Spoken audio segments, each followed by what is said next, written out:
I want to build something that my kids could maybe get involved with, then it's got to be a good business. And we do have a good business. But when you start realizing like that you've got to grow faster than the money printer, like suddenly that's really hard. Like now if you're a tech business, you can scale up, you can do that quickly. But baking is manual, expensive on machinery, high energy, like everything is stacked against you. It's low margin. You only get into baking if you're like passionate. Like no one becomes a baker because they want to make money. Like that's not why you do it. And suddenly, as soon as you realize that like the money printer isn't going at 2%, it's going at 8% or whatever it is in the UK, to sustain 8% growth profit every year, well, that's hard. Henry, how are you doing? Yeah, I'm all good, Jordan. Thank you. Yeah, it's great to have you on. For people that don't know, so you laid this out for me. You're like, this is who I am, this is what I've done. And I was like, oh, wow, okay, you're coming on. This is so cool. Full of intention. I love how you're just like, the shill is over after that. Yeah. But you've got an amazing backstory and what you're doing as well. Yeah. Going forwards, like, so you're part of a family bakery business. You were a chef, and you still are a chef, I believe. And also a former TV host. Yeah. Where's the best place for us to start? Well, yeah. I mean, there's a lot of stories. I could just give you like a quick, TLDR of me. So I'm based in the West Country, from a family of bakers. So we go back 5 generations, though my nephew has now joined the business. So now we're 6th generation business. My grandfather was very kind of entrepreneurial in Bristol. And at one point, I think he had like 26 hot bread shops. Lots of them were employing ex-convicts. So because it was an eager workforce who wanted to work in the nighttime. And it was kind of like a form of franchise where he wasn't selling the brand, but he was selling the recipes and then the flour. Anyway, he was just, he was doing a lot of stuff. And, so uncles and aunts have got bakeries, and, we often refer to ourselves as the non-violent baking mafia of the Southwest. Anyway, most of them must have been so good growing up in that family. Yeah. It's not, yeah. So I'm one of 6, so I'm the 5th child of 6. I was the youngest, and then my little brother came along, and I kind of ruined that. So I'm just the 5th one. But I think I've got 37 cousins or 36 cousins. So there's a lot of us, and not in a kind of weird cultish kind of way. Just big family. Another bun in the oven and all that. So I came from a big family. So I grew up, above the bakery. Dad was baking, uncles were baking, brothers were baking, everything was all going on. And so there was so I kind of always had that kind of generational kind of like everything's got like a kind of long-term view kind of perspective. And for me, I didn't really like, I liked to work at the bakery, but I didn't want to be part of it. So my parents' kind of strategy was they kind of looked after the first 3, and then those 3 looked after the bottom 3. So I kind of got really into cooking just because I got bored of my brothers cooking me beans on toast all the time. So I kind of got into kind of chefing, and then as soon as I was 18 and finished school, I hopped off to London, and I went to college, and had a great time, and just like worked as a chef, got married, and then came back to the West Country. My dad somehow convinced me to take on a butchery shop that we had. The butcher had sadly died. Butcher shops are shutting faster than pubs, and he was like, look, I've got this shop, no one wants to take it on, do you fancy just running it for a bit until we find something else to do? I was in between jobs, and so my wife and I found ourselves back in the West Country in this small little sleepy town, running a butcher shop, which was kind of, as a kind of 23-year-old, most butchers are like old, and so suddenly I was kind of quite young. A lot of people assumed I was late 40s, that my wife was my daughter. Like it was very weird. Anyway, and butchery was very different to working in the restaurants where you've got nice hot kitchens, a pint after service, lots of tasty food. Suddenly it's like heavy bits of meat, it's cold, you got the general public to deal with on a Monday morning. Anyway, it was a wake up call. But whilst that was going on, my older brother, who's 10 years older than me, he had done a bit of TV, kind of as a baker, and when I was a chef, I'd done a bit of TV. So I did Great British Menu. I represented that when I was quite young, and did a few kind of like Sky TV stuff and whatnot. But more as kind of PR for the restaurant. And the Great British Bake Off came out, and then I think Channel 4 were looking for a kind of baking show to kind of not like rival it, but just to kind of lean into that trend. And their ideal was they wanted a baking show, but also had a food element, and they really liked the idea of like maybe brothers or maybe siblings. And we just, I guess, just ticked all the right boxes. And then suddenly a phone call came through, and because my brother had done a bit of TV as well, he had an agent, so they were kind of, so it wasn't like totally out of the blue, but it was, it certainly wasn't on the roadmap. And then, within a couple of weeks, we were in London filming, wrote a book, and had like 4 years of traveling all over the world. Did quite well in Asia, did something in America, ended up on Discovery. Yeah, had a great time. I always kind of describe it as being a bit like a dog in a car with my head out the window. Like, I'm having a great time. Occasionally things hit you, but you're definitely not driving. You're definitely not in control. You're just like, look, I'm just enjoying this. And then it just stopped.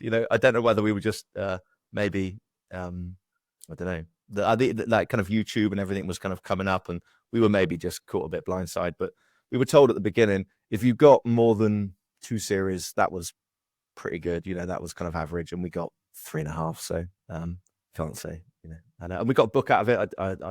Nice. You could only mostly get it in the charity shops, but if you find an unsigned copy, they're worth more. We signed them all. But yeah, and then so I kind of had this kind of TV life in my mid-20s, and with my brother, and it was great fun. And then suddenly it was just back to the day job, and I guess like a little bit dining out on it, but it feels like I meet people now, and I actually did some filming for a Channel 4 program a couple of years ago in Edinburgh called Food Unwrapped, and the producer who was filming it was probably early 20s. And he was like, "Oh mate, you were so good on camera, like you just nailed it first time." And I was like, "Well, I've done quite a bit of TV before." He said, "Oh, what have you done?" So I told him, and it's just that blank face of like 12 years ago. I was like, I wasn't watching TV back then. So yeah, I feel like a bit of a has-been, but it's all right. Still got some life in me. Well, what you're up to now is pretty exciting, which we'll get on to. Yes. But I want to dig more into like the TV side. Yeah. What exactly was it that you were doing? Because I looked at the trailer, and it was like, was it like competing against your brother? So the premise of the show was he was the baker and I was the butcher / chef, because we had our shops next to each other, and so we would make dish. So he would make, if we made like a steak sandwich, he would make the bread, I would cook the steak and talk people through it. Or if we did a chip butty, he would make the bread, I would make the chips. So it was kind of like, so we did a beef Wellington, he did the pastry, I did the middle bit. So it was kind of like carby, meaty carby recipes. And then we had this kind of competition element where we would like both make a pie, or both make a sausage roll, or both make a whatever. And then we would take it out to some community group, and then they would judge who was the winner. I think it was just gimmicky TV. It was just fun. Yeah. I can't remember where that came up. Some producer said, "Oh, got to have a gimmick." So we just did that. And we used to drive around in this old battered up Morris Minor that didn't really work, which was quite terrifying, go on the motorway and stuff. But well, honestly, it was nice just traveling up and down the country. I hadn't been to many places in the UK, just because, if you go on holiday, try and, go find some sun. And actually the UK is great. Like, when some really kind of, like week in Blackpool, I mean, turns out you can have too much pleasure. I got a little bit addicted to the slots. And I don't know. It's just that the color green doesn't really exist. So if you try and get yourself a salad or something, they're like, nah. Cappuccino comes with squirty cream on the top. But I don't know. We just it was a blast. And then going over to Asia and stuff. So we went to Taiwan a few times. Did a series out in Taiwan, which was like completely random. I think it was all kind of dubbed. And but I don't know. And then it just stopped. It was like the car finished, and then we were spat out the other end. Got the call. The agent had dropped us, and we were like, right, that's it. Back to day job. Yeah. And in some respects, like that was quite nice, because we had the family business, we hadn't left, so there was no kind of like twiddling our thumbs like, well, what happens now? But actually, we just kind of got on with working again. And was it good exposure for the bakery and the butcher? Yeah, I think so. It kind of maybe. It's kind of hard to know because we're the small so our business is, so we employ like 160 people, so we're not like tiny, but we're not massive.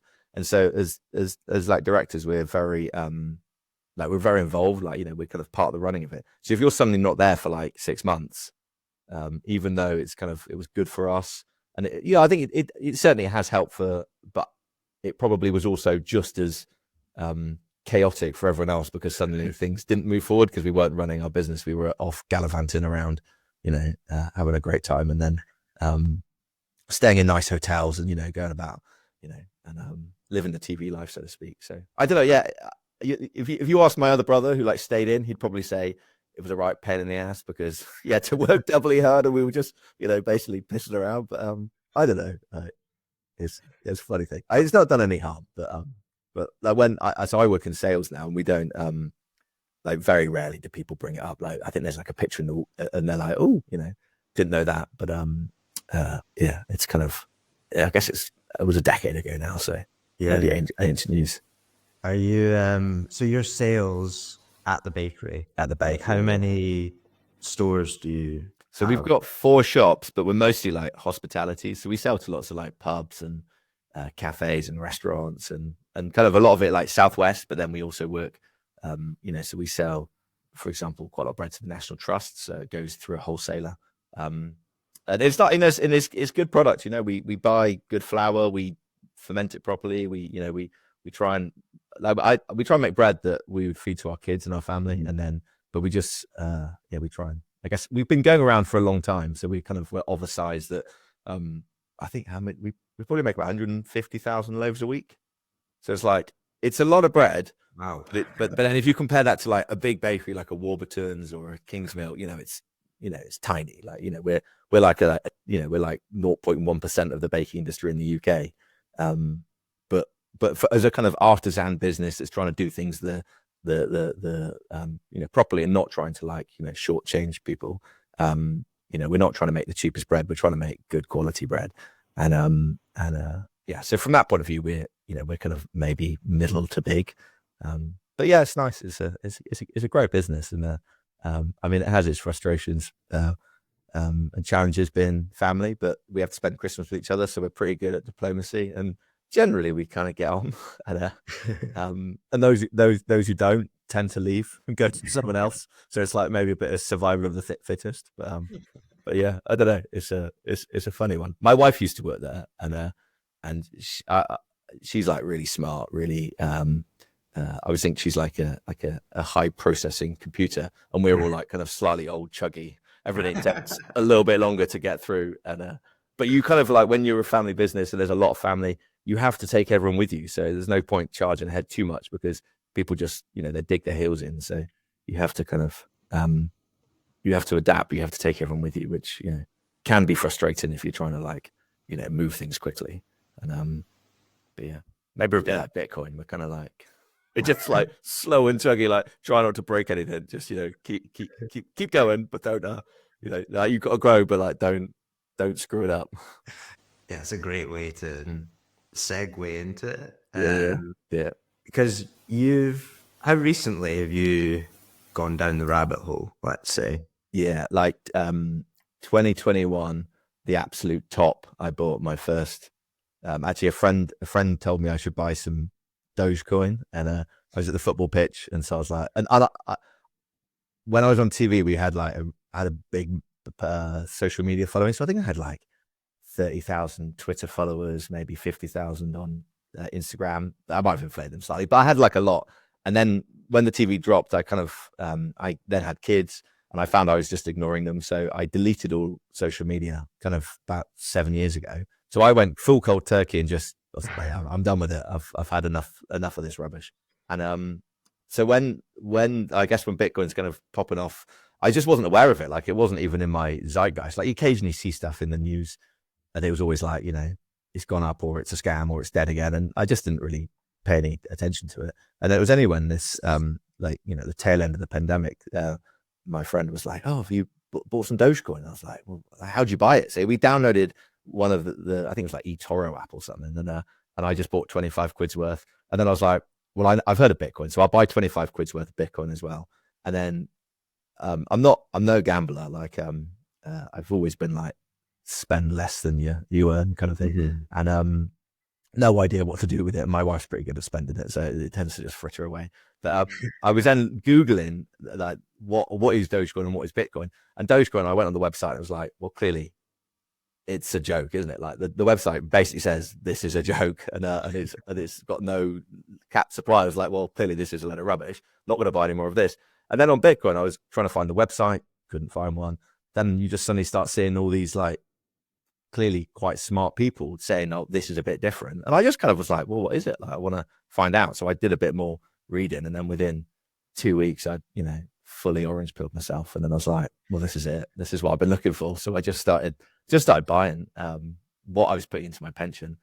Just moved it straight into Bitcoin, and of course it just went down for the next like year. But I don't know. I kind of I think I was just pretty primed. I think I was ready. I was looking for that. I was like a lot of people. I was frustrated. I was just working harder, getting less.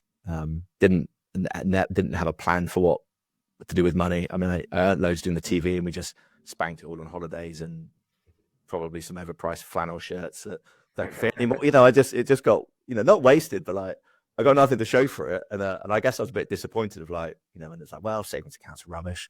We already own a house, so we'll just the money's just for spending, and I've never really been one for kind of like investing, because it just if you don't understand the company, you're a bit kind of I don't know, just like I feel that always just seems a bit kind of like, well, other people have better information, and so I've just always kind of stayed away from that. But then Bitcoin just made sense to me. I was like, oh, this is what I've been waiting for, and just I haven't really looked back since. So my kind of like my shitcoinery phase was 25 quid, and Pretty good going. pretty good, pretty good going. So, but then I also think that maybe there was the access to the good information, like in 2021. Like you didn't have to work very hard, did you, to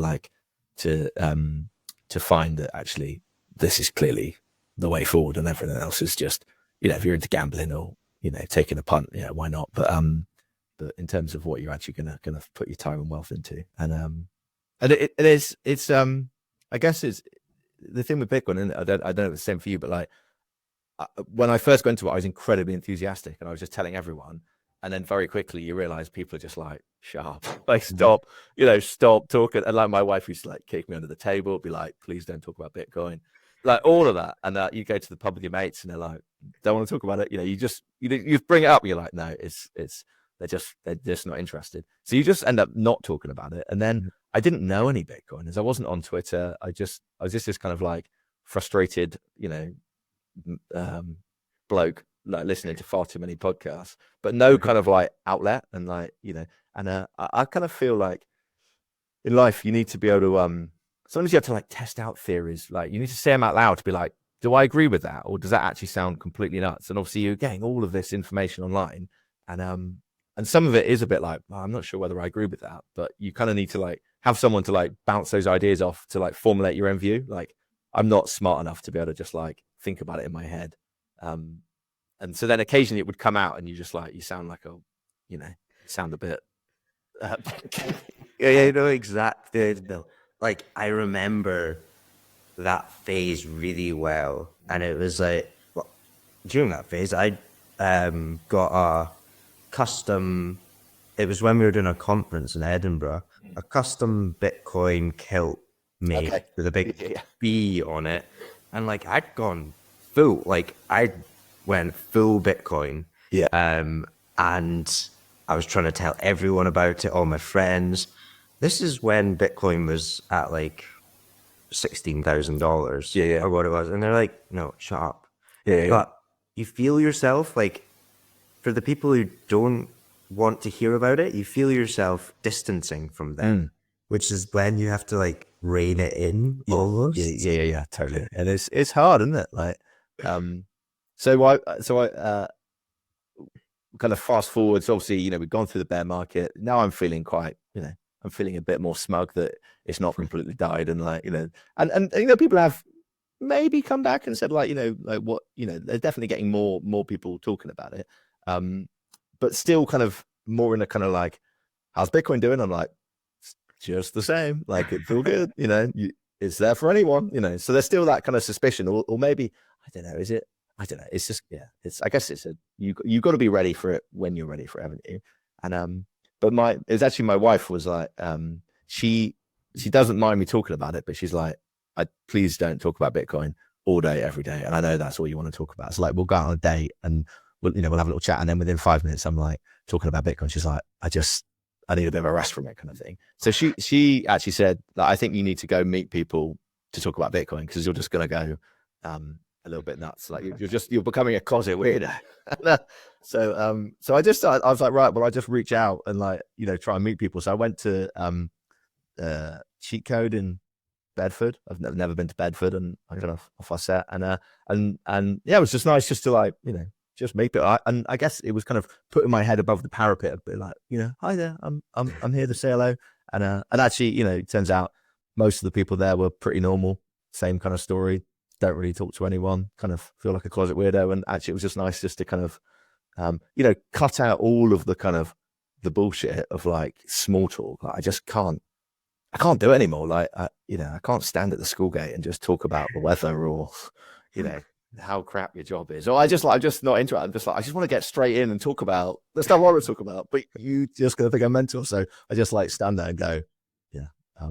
So I think it's really important, that whole community thing is, and then you can share it. And actually what's happened is that through meeting people, then they ask you questions back, I think one of them was like, well, why don't you, does your business accept Bitcoin? I was like, no. They're like, well, what are you doing about it? I was like, nothing. Like, should I? And they're like, yeah. And you're like, okay. And so sometimes you need people just to kind of challenge back, and yeah. So kind of this year has been, for me, it was that kind of that whack on the back of the head of like, actually, I'm not really doing anything apart from just buying and holding, which is probably fine. That's, but actually I do run a business. I do have an opportunity to be able to maybe, progress the conversation and be, help out somehow. And, and also I think from my kind of family's point of view, I want, our bakery is a sixth generation business. Like, by my reckoning, the only way that we're going to have something to hand on to the next generation. So we've got this kind of unwritten rule that we call ourselves custodians rather than owners, because it's like you're trying to build something that you can pass on to your next generation. Now, obviously, if someone came up and said, look, we'll give you 100 million for your business, we'd probably sell. But the reality is that's not happening. And there's too many families. So by the time you've spread it out, everyone's getting, a tenner or something off the tax. So we might as well just keep running a good business. But what am I going to, if I want to build something that my kids could maybe get involved with, then it's got to be a good business. And we do have a good business. But when you start realizing that you've got to grow faster than the money printer, suddenly that's really hard. Like now, if you're a tech business, you can scale up, you can do that quickly. But baking is manual, expensive on machinery, high energy, everything is stacked against you. It's low margin. You only get into baking if you're passionate. You don't, no one becomes a baker because they want to make money. That's not the way, that's not why you do it. And suddenly, as soon as you realize that the money printer isn't going at 2%, it's going at 8% or whatever it is in the UK. To sustain 8% growth profit every year, well, that's hard. Some years we'll get 10% and we'll be like, that's amazing. But then other years you get, 2%, 3%, 4%. And when that compounds, you're like, we're not going to have anything to hand over. We're going to basically pass a steaming pile of dog shit to our kids and be like, good luck, bye. And, or chances are we'll still be working because we won't be able to afford to not work. So then we'll be getting in the way of the next generation, which is, that's with generational businesses, we don't want it to be I say that, that TV program Succession, where you're the old, the patriarch is hanging on there and not allowing, the young to innovate and kind of take it to the next level. If that's what we want to pass across, well, I personally, I don't see how we can do it without Bitcoin. I think it's the only way forward. I'm working on it. Good. That's it's what Sailor says around building a company for centuries rather than decades. Yeah, totally. and that's what we've done. Like our business is over 100 years old. It's like, you know,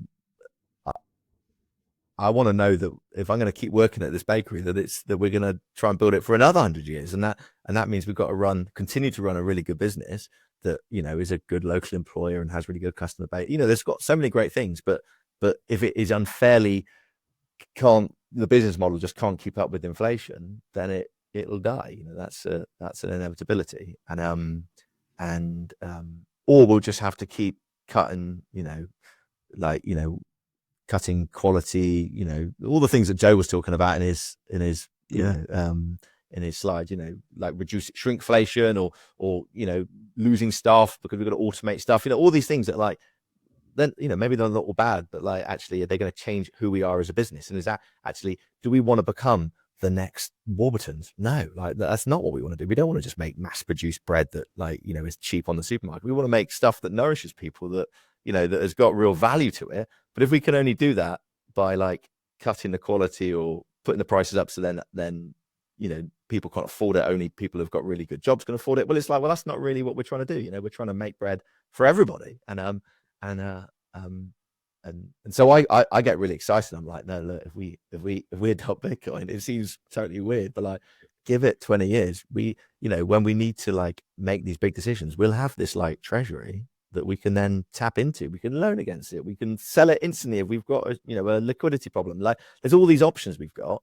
And you know, as a generational business, I think you've got to accumulate assets. And actually, as a business, we don't own any assets. Like, we rent our bakery. We have a couple of shops that we rent. We own 2, but we've got big mortgages on them. You know, we've leveraged against them to pay for, you know, the running of the business.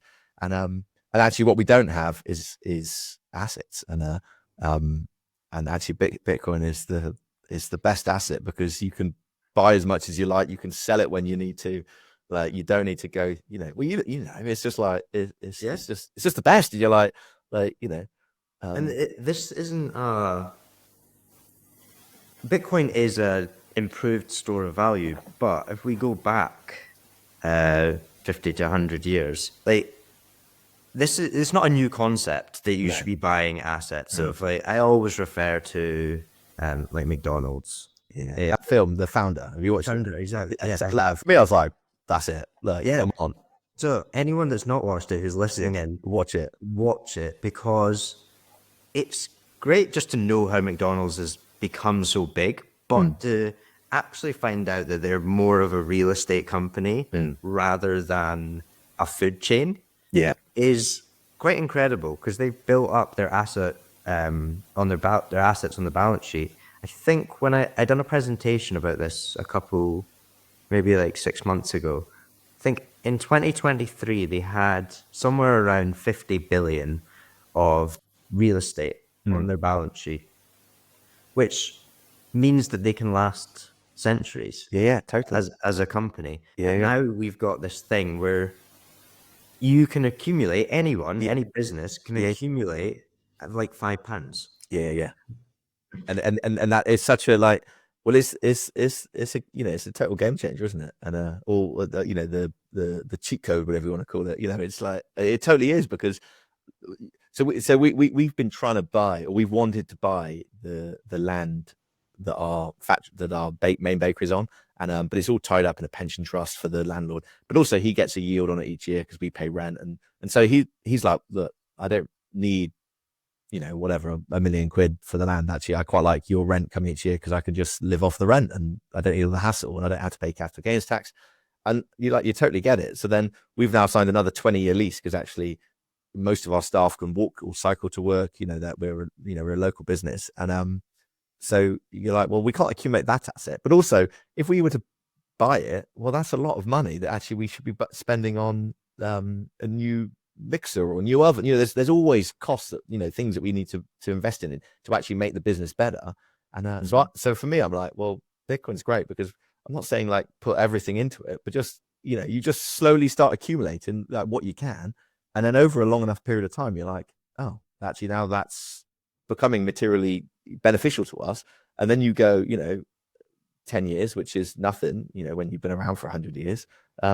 Actually, you know, if we need to buy a new roll machine, or maybe we don't need to, take out a big loan with high interest rates. Actually, we've got the capital now that we can afford it, or we could loan against that, as if those products exist in, at some point in the future. So it just gives you options, and it's not like, or you can sell it, on a Sunday afternoon if our bank, like Barclays has an outage and you can't make payroll. Well, we've got options, and it's all like totally sensible stuff. I feel like I'm getting there, but I think I went about it the wrong way. I was too much of a zealot at the beginning, and I wrote my own white paper for the bakery. It was called Hobbs House Bakery Standard, and it was basically like a strategy of how we should start accumulating Bitcoin. But I did this after I'd only bought like 300 quid's worth, and I was an absolute, orange pill to the max. And of course, it was just going down. And I don't know. I think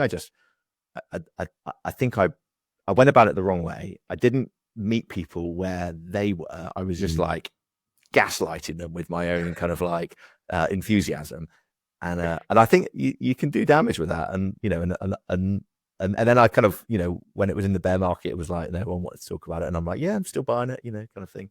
But all the time I'm like, now's a great time. But obviously, but I think there's still time. There's still, we're still early, aren't we? So yeah, massively. Yeah. How are the conversations going with? Obviously, you individually, yes, are down the rabbit hole. Yes.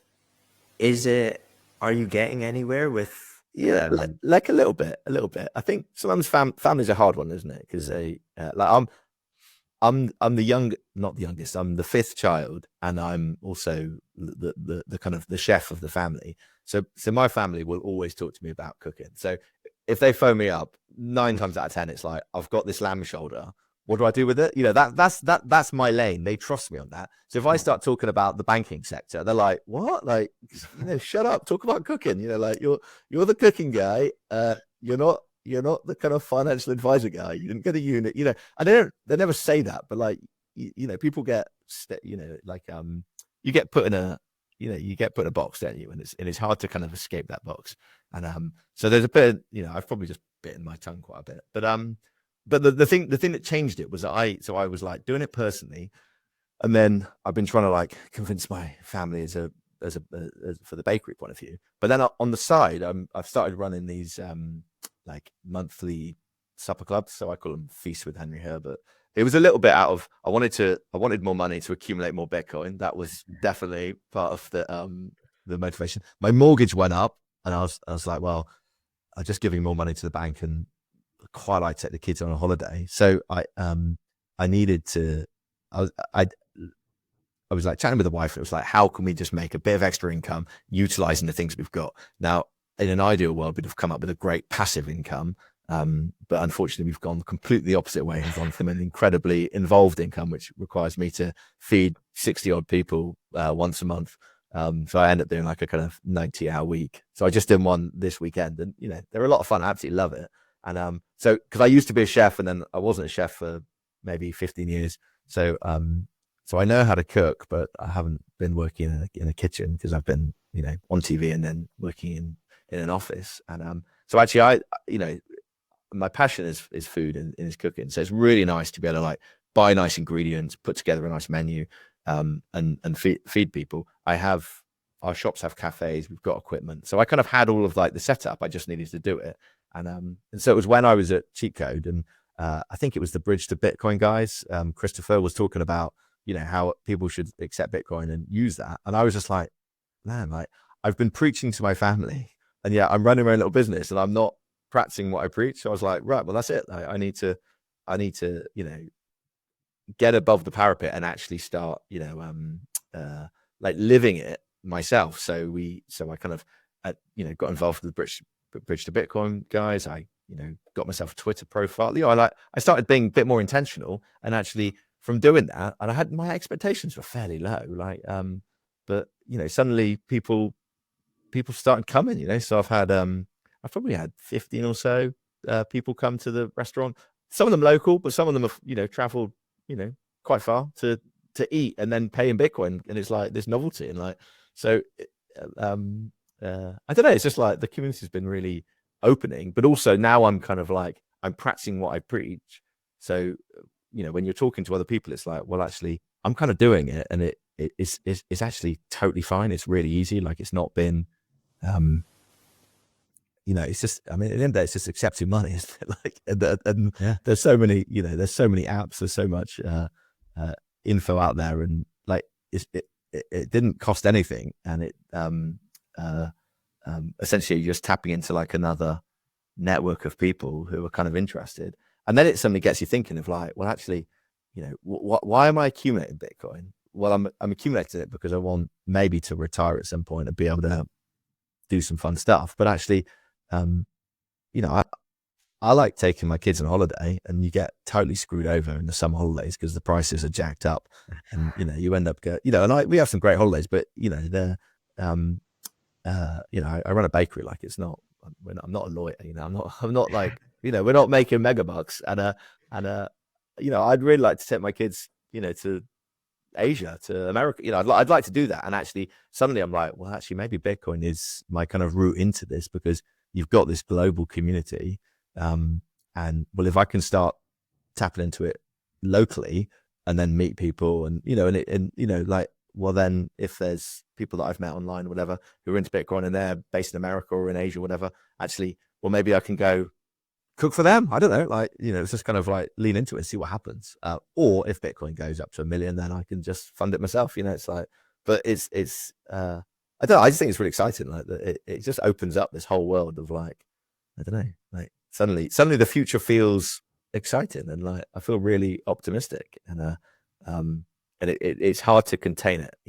Yeah. No, it totally changes your outlook on life. Like, it does. That sounds really like cringy, but like it does, and it like gives you a bit of hope, like, towards what the future will be. Because when you're talking with people that don't understand what Bitcoin is, or haven't done any research into it, I've noticed it's very doom and gloom, and like they'll be reading like legacy media, and everything's just very negative. Yeah. Whereas I'm like, and people in Bitcoin, you notice that we're always very optimistic about what's coming in the future. It's going to be really cool. Like, we've got this, there's so much change happening, but change is good. Totally. I think sometimes maybe the challenge with explaining Bitcoin is you kind of, to like frame it, you almost have to, like, a bit like with Joe's thing, you have to kind of explain, like, well, what's it trying to fix? And because a lot of people have never thought about it, or like they haven't heard all of it, you can end up coming across as a bit of a, like, it sounds quite doomy because you're just trying to like describe how screwed the current system is, and this is an alternative. But to do that might take multiple trips to the pub talking about it, where you're basically just saying how, like, corrupt and rubbish everything is. But then you're like, but this is like, they can fix it, and then they're like, yeah, whatever. Like, now, like, I get it. You've painted this really bleak, miserable picture about, basically, if we don't do anything, our bakery is going to be kaput in 30 years time. That's pretty depressing. But you're saying that the way to solve it is this, like, what are you talking about? Like, that's not, like, get a grip, mate. And and I think that's the challenge, isn't it?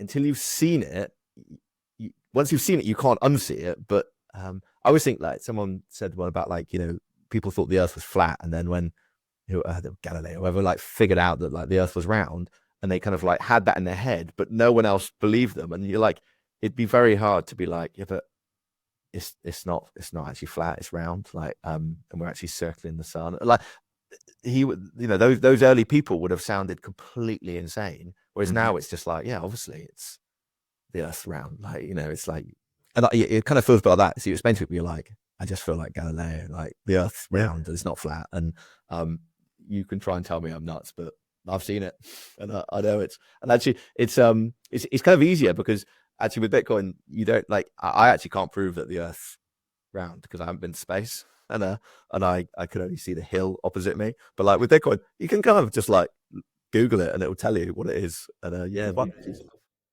like, you don't have to trust me. You could do it yourself. So in some respects, it's even easier to get. But anyway, it takes people time, doesn't it? Yeah, Just gotta be patient. yeah, and looking back in history, you're right. Like I referenced that quite a lot, Galileo saying that the Earth actually revolves around the sun, whereas the church was saying that's the opposite way around. Yeah. And he got locked up for that because he was seen as being crazy. Um, Do you think we're gonna get locked up? maybe. Maybe. Yeah.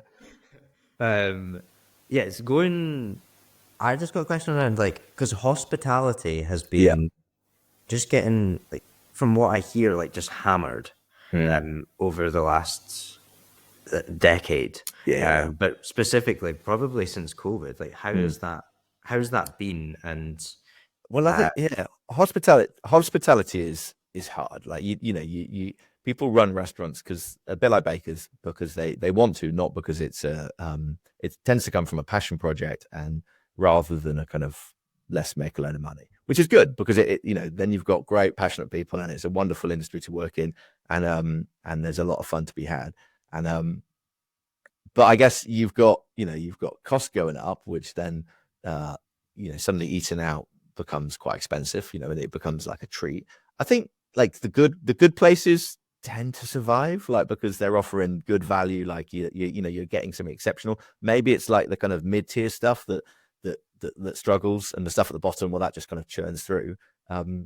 There's probably been like technology has probably not helped hospitality in the way that there's more and more people getting whether it's Uber or Deliveroo or whatever kind of and particularly like retail, people are shopping on Amazon a lot more than they are going down to their local high street. So you've got this kind of like technological thing that's kind of like disrupting everything, which I think is happening to all industries, and it's no different to hospitality and retail.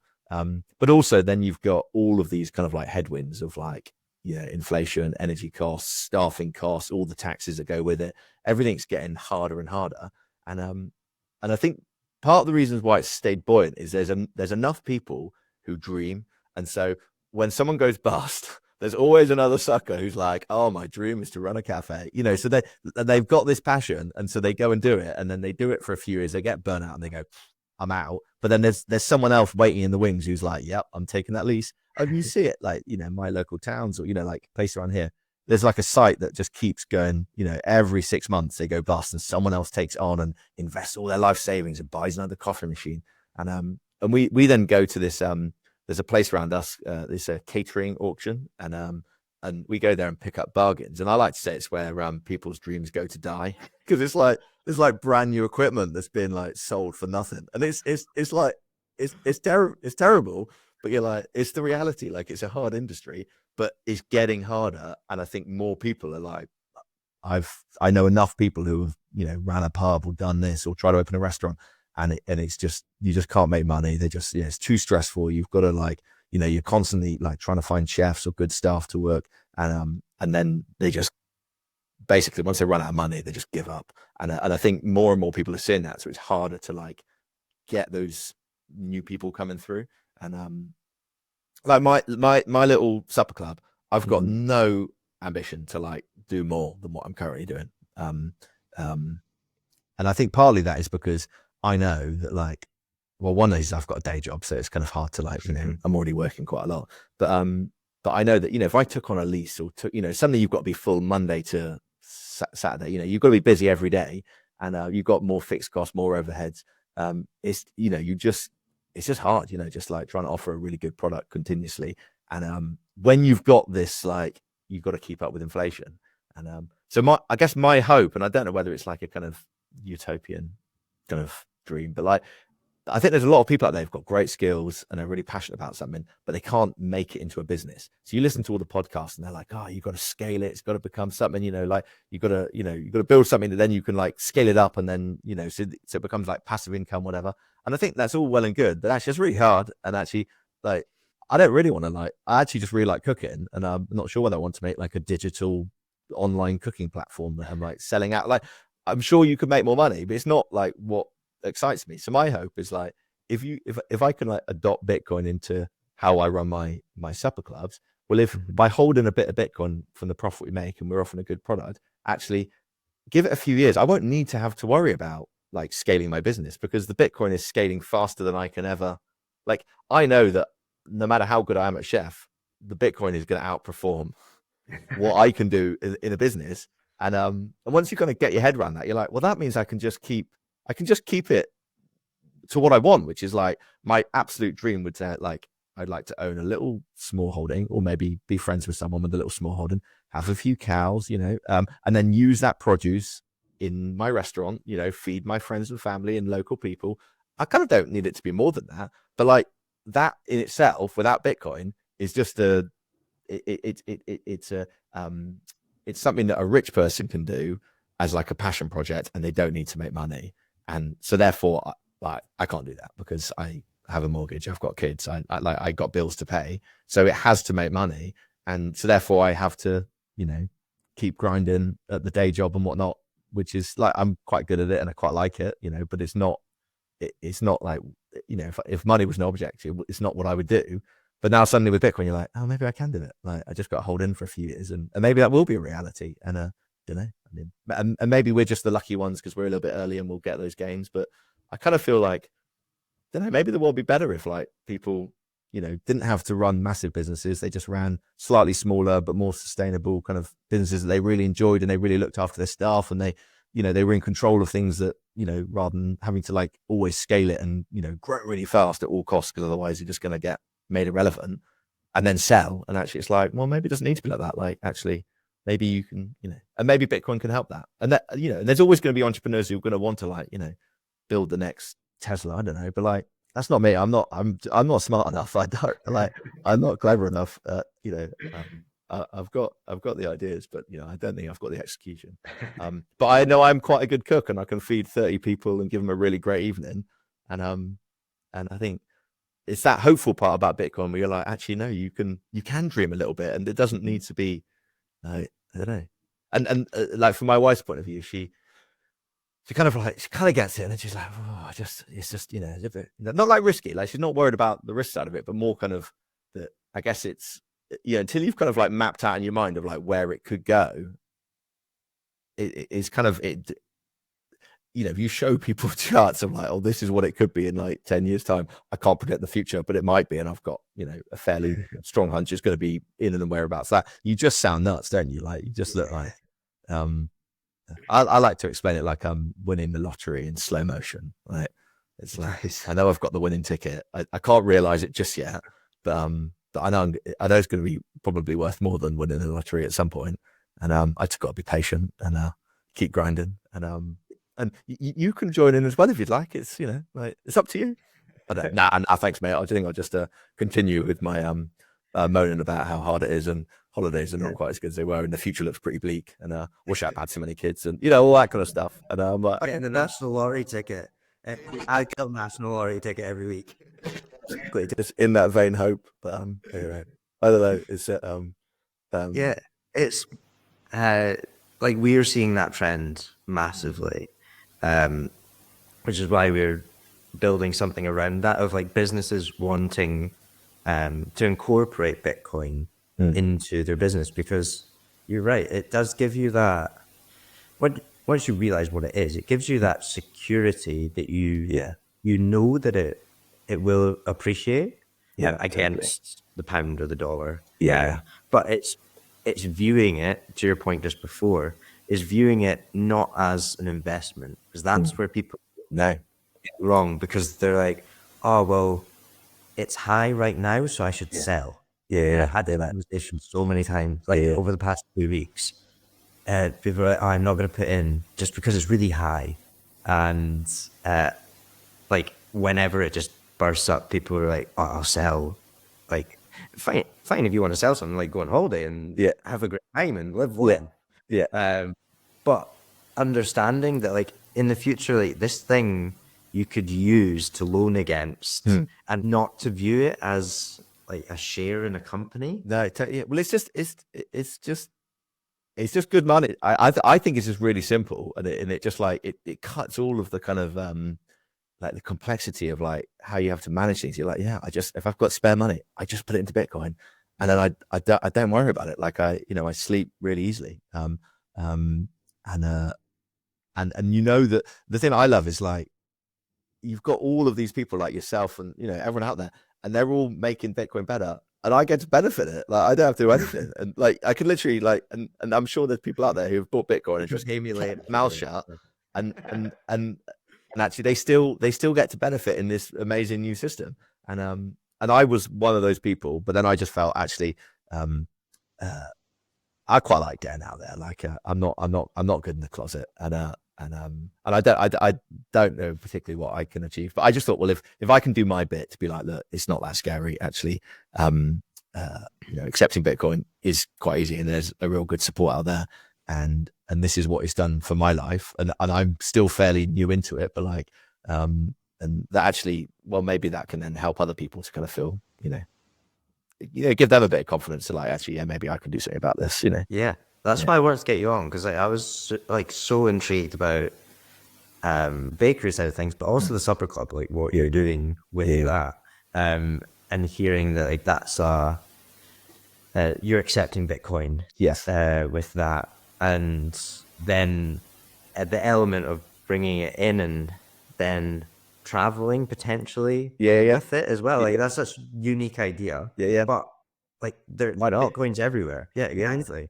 Yeah. Well, it's the real Bedford thing, just like, he's obviously taken a football club that, I mean, I've never been to Bedford, like, I'm not, and yet somehow I've got a T-shirt, and I've like occasionally like look at their results, and I'm like, it's kind of real, isn't it? Like, but he was obviously, and he's got this international, following, and he's just like tapped into that, and you're like, yeah, like, well, why don't I do that? Like, I'm not going to run a football club, but I can cook, so maybe so I kind of rebranded myself as the Bitcoin chef. I was like, like no one else has claimed it. I'll take that, and maybe I'll get to do some, cook a dinner for Sailor on his boat. Why not? And that might never happen, but it's not going to happen if I don't know. If I don't, it might happen. You're like, actually, well, why not? And I don't really mind if it does happen or not. Like, I mean, I'd quite like to go on this boat and someone else cook. That'd be even better. But it's that thing. Unless you kind of put yourself forward, nothing's going to happen. And so my it was actually my wife's. It was her idea that she was like, you keep listening to these podcasts, why don't you just like contact one of them and just say, look, this is what you do, and all they can do is say no, and will you mind if they say no? And I'll be like, no, not really, like, because I'm not asking at the moment. So I really appreciate that you responded so quickly, and I like screenshot, and I was like, Jordan's like, he's responded, and so she responded back saying Jordan Peterson. I was like, not Jordan Peterson, Jordan Walker. Anyway, I sent a screenshot, and anyway, so yeah, it's been honestly like I love like this, like what you're doing, and then wanting to add to like the ecosystem, but then also being UK based as well. Yeah. Like there's something special about that, because a lot of the podcasts are always sort of American, and I'm trying to bring on as much like UK focus as we can. So as soon as I saw that, I was like, you're like, oh, well, appreciate that. Yeah, it's where can people. So if someone is listening now and they're like, right, I want to go to one of these supper clubs, so where are they going to go? What they find? So my website is I'm based in a small town called Nailsworth in the Cotswolds. Beautiful little market town, stunning. We've got our restaurants by the river. It's really nice. There's lots of nice little hotels you can come and stay nearby. Makes a good weekend visit. But yeah, my website's henryherbert.co.uk, and I probably put most of it on Instagram just because that seems to be where my customers seem to come from. I'm also put stuff on Nostr, but again, there's quite a lot of people from America who are like, sounds great. Like, I'm in America, probably not going to come for dinner. henryherbert.co.uk, and then I'm the Bitcoin chef on Twitter and Nostr and whatnot. But I'm not very good at the social media side. I'm much better at the cooking. I would get that, and accumulating Bitcoin as much as possible. So if anyone wants to come, they're more than welcome. We accept Bitcoin. I've teamed up with Mutiny. No, sorry, not Mutiny. Musket. So it's like a little handheld POS, and you can pay Lightning Bitcoin or fiat on the same screen. It's great, and it's so the friction there is zero, and rather than having to get my wallet out and do a kind of it looks like some kind of dodgy deal. Well, actually, it's pretty seamless. But yeah, they're good. I cook nice food. You obviously, are you based in Scotland? I'm not. I'm in London. Oh, fine. Okay, yeah. Well, no excuses. You're not far. Yeah, you should.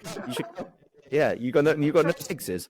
I might get a group together. Yeah, you should do it. If anyone's listening, Yeah. and fancy it, send me a message and then we'll see if we can get a group together to come out. Yeah. It's good for, yes, everyone eats together. It's normally 6 courses, welcome drink.